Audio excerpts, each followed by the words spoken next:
Interpellanten reiser et viktig spørsmål, for rettsmedisinsk sakkyndighet som brukes og tolkes på rett måte, det er viktig på flere måter. Det er en forutsetning for rettssikkerhet for en mistenkt, siktet eller tiltalt, samtidig som det er en forutsetning for å oppklare saker på vegne av offer og samfunn og for domfeltpersoner.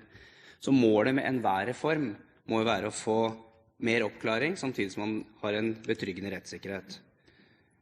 Statsrådens understrekning av at disse tjenestene leveres til rett tid på et tilstrekkelig høyt faglig nivå er jeg selvfølgelig helt enig i.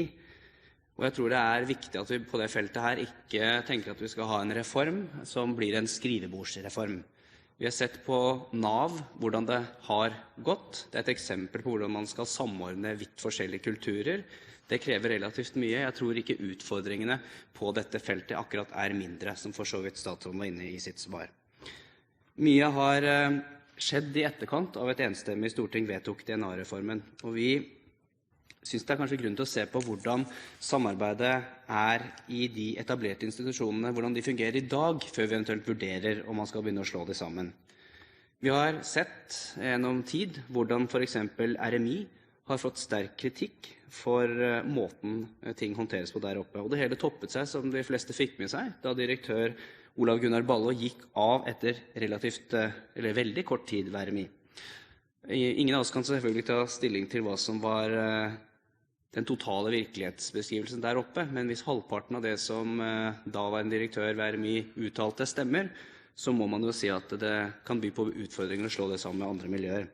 Enten det gjelder at ansatte kaller seg for hekser og farger håret på bestemte måter, eller saboterer vedtak, ikke oppfatter at politiet nærmest er kunder og betaler for tjenestene de yter, og at det har vært nærmest umulig å få fram kvalifisert statistikk. Det har vi fått etter press fra Høyre nå omsider.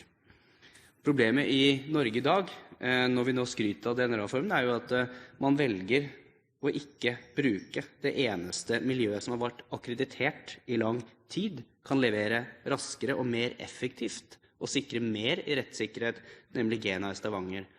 En god start for å få mer rettssikkerhet etter Høyres mening er derfor ikke å starte opp med å lage ytterligere store konstruksjoner som fungerer monopoliserende, men at man faktisk bruker de miljøene som delvis er offentlig finansiert, delvis finansiert, og som oppnår bedre resultater i RMI, og begynne å bruke dem, før man begynner å diskutere de enorme reformene, à la NAV-reformen, forsøkt på rettsmedisin.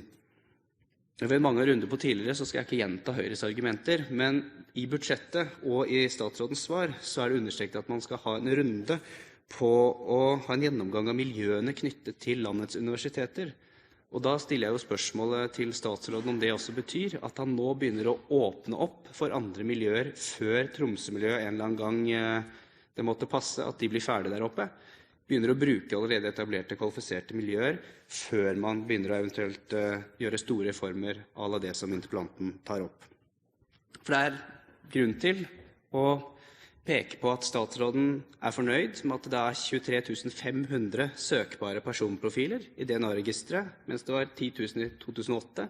Men spørsmålet er det, hvor imponerende er egentlig det i forhold til de pengene som er brukt, og ikke minst at andre miljøer ikke har fått lov til å utvikle seg og bruke ledig kapasitet i en fase hvor vi skulle få langt flere personprofiler forhåpentligvis inn i DNA-registrene. Så til slutt, det har blitt sagt en del om samhandling her. Det er jo en utfordring at justis og forskning deler på ansvaret, fordi det er altså to vidt forskjellige kulturer som møter hverandre. Og jeg vet om ganske mange innad i politiet som ikke synes det er spesielt tilfredsstillende at mer forskningsorienterte mennesker ved RMI tolker mandatet sitt utover det mandatet de skal ha i forhold til å belære politiet i måten de skal gå frem på i forhold til innhenting av bevis. Det har det vært eksempler på. Så jeg har jo også sett diverse rapporter om Universitetet i Oslo, hvordan man har diverse kulturer for hvordan ting ikke bør være der oppe.